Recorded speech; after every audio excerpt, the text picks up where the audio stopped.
આ જન્મ માત્રમપિયેન સઠેન કિંચિત ચિત્તમ વિધાય શુકશાસ્ત્ર કથા ન પીતા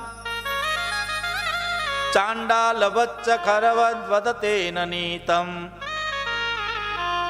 મિથ્યા સ્વજન્મ જનની જની દુઃખ ભાજા.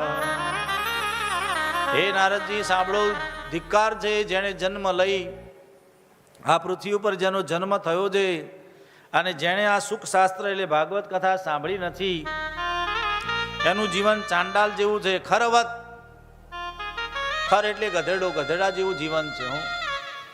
ગધેડાનું જીવન કેવું આપણે બધા જાણીએ જ. આખું જીવન સંસારનો ભાર જ ઉપાડવાનો. મેં એવું સાંભળ્યું છે, સ્વામી મહર્ષિ રમણ મહર્ષિના આશ્રમમાં કોઈ જાય ને, કોઈ વ્યક્તિ આવે એટલે મહર્ષિ રમણ ઘણીવાર એમને પશુઓના નામથી બોલાવતા. શું કે આવે એટલે કે આવો ગધેડા ભાઈ, સીધું આમ જ કહેતા. આવો ઊંટ ભાઈ, આવા પ્રાણીઓના નામથી બોલાવેલે. શિષ્યો કે ગુરુજી, આ મોટી કંપનીનો માલિક છે, કરોડપતિ છે, અબજોપતિ છે ને આપણે તમે એવું કહો તો ખરાબ ના લાગે?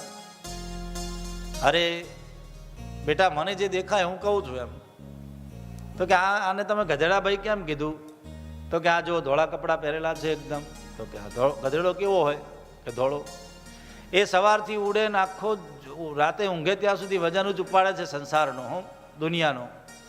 એને ભગવાનનું ભજન કે ભગવાનનું નામ કંઈ સૂઝતું નથી, ખાલી વજન જ ઉપાડે સંસારનો. આખો દિવસ સંસારનો બોજો લઈને ફરે છે. એનું જીવન ગધેડા જેવું કે નહીં? કે નહીં? પેલાને ઊંટ કીધું તો ઊંટ પોતે કેટલી જગ્યાએથી વાંકું છે, પણ ઘણા બીજાના દોષો જોયા કરતું હોય. પેલી કવિ દલપતરામની કવિતા આવતી ને,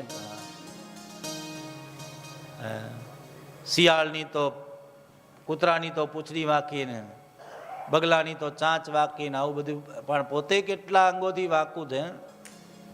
એમ આનું જીવન આ બધાના વાંક જોયા કરે છે, પણ પોતે ઊંટ જેવો છે. એમ સંસારની અંદર અહીં સનત કુમારો કહે છે, જેણે ભગવાનની કથા નથી સાંભળી એનો જન્મ તો મિથ્યા જ છે.